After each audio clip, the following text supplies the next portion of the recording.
Hello, everyone.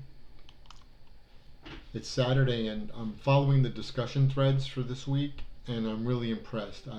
So far, all of you who've contributed thus far have done a very nice job um, answering to the requirement or responding to the requirements.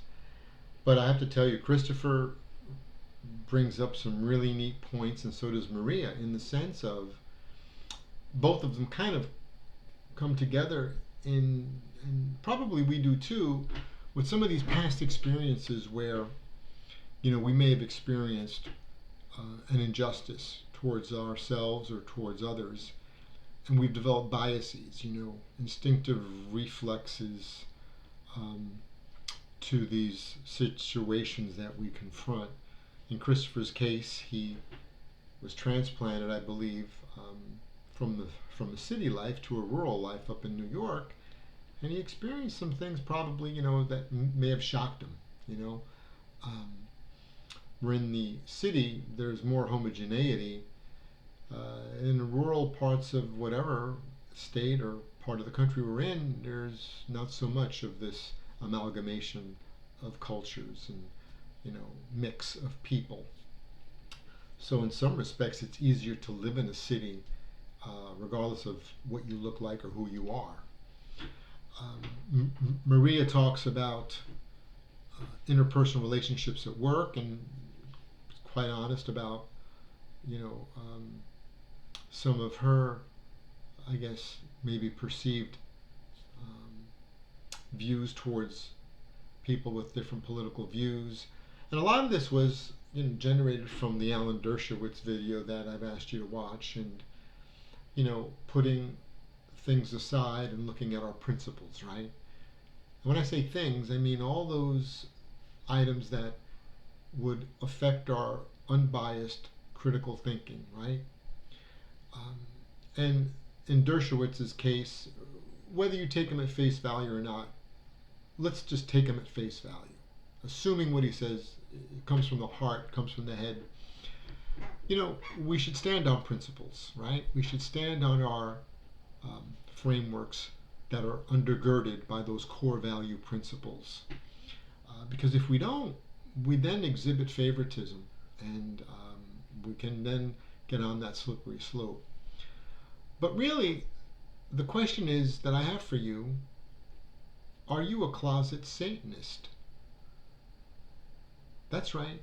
Are you a Satanist? From the behavioral scientist point of view, I ask the question: are you succumbing to the Lucifer effect? In this cancel culture, identity politics world that we've been living in, identity politics have, at least for the last 30 years, have been really hardcore. This wokeism, this cancel culture now, where now you're seeing people eating their own, it's kind of a scary, scary thought.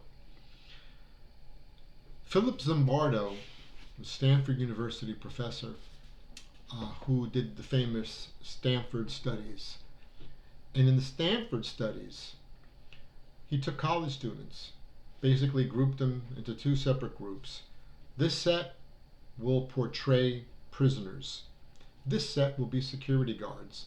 And he gave them pretty much rules of the road, very general. And he ran this study. And it was like over a course of maybe weeks, if not months.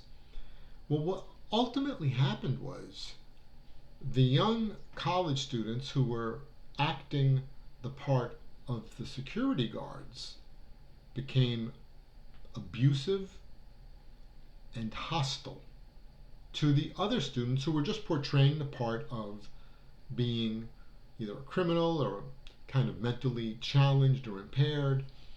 And they were abused physically, mentally, and maybe even in other ways, okay? So, big scandal broke. Well, Dr. Zimbardo, I think, was embarrassed, to say the least. He had to admit his mea culpa, right? But afterwards, he studied his failure as the research principal investigator to properly supervise these students. And he came up and he coined the term the Lucifer effect. And he published this book around the time of when we invaded Iraq, 2003.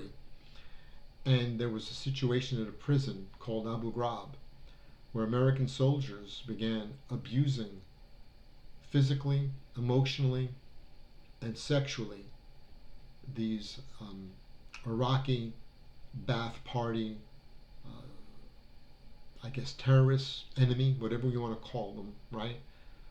And it was televised. We prosecuted some of these soldiers for their horrible behavior. And what Philip Zimbardo wrote was, nobody learned from my mistake, basically. He said, no one learned that what my study showed was, without proper supervision, of course, and oversight and accountability, people placed in positions of authority will abuse that authority over time. And what happened at Abu Ghraib happened at the university, or at Stanford University campus with those college students. They began being those in charge, those security guards, the army folks at Abu Ghraib prison in Iraq, they began dehumanizing the so-called enemy, or the real enemy, by saying, those people, they're different, they're no good, they deserve what they get. Today, our cancel culture, our identity politics is doing the same. Oh, you didn't get vaccinated? You must be a Trumper. Orange man, bad, no good, you no good. Oh, you got vaccinated? You must be the sheeple. Oh my God, you're not a thinker. There's something wrong with you. You got vaccinated without even knowing what's in the vaccine? Oh my God, what kind of an American are you? You see what's happening? Very bad. This goes well beyond race, goes well beyond religion. This balkanization, this segregation of society aids to the erosion of the social compact and will devalue the value of the Constitution and our Bill of Rights ultimately. This is why we need to be mindful and careful to always use critical thinking and to understand our own biases. And I'm so happy that Christopher posted what he did, and so did Maria, and I'm sure Stephanie and some of you others did as well. So forgive me for not calling you all out in a very positive way. But your discussion threads are really, really, they're getting so much better since I changed the grading structure, I guess. You know, I wonder if that had anything to do with you changed in behavior. But I just want to impress upon you, don't look at people that you disagree with as being inferior or different.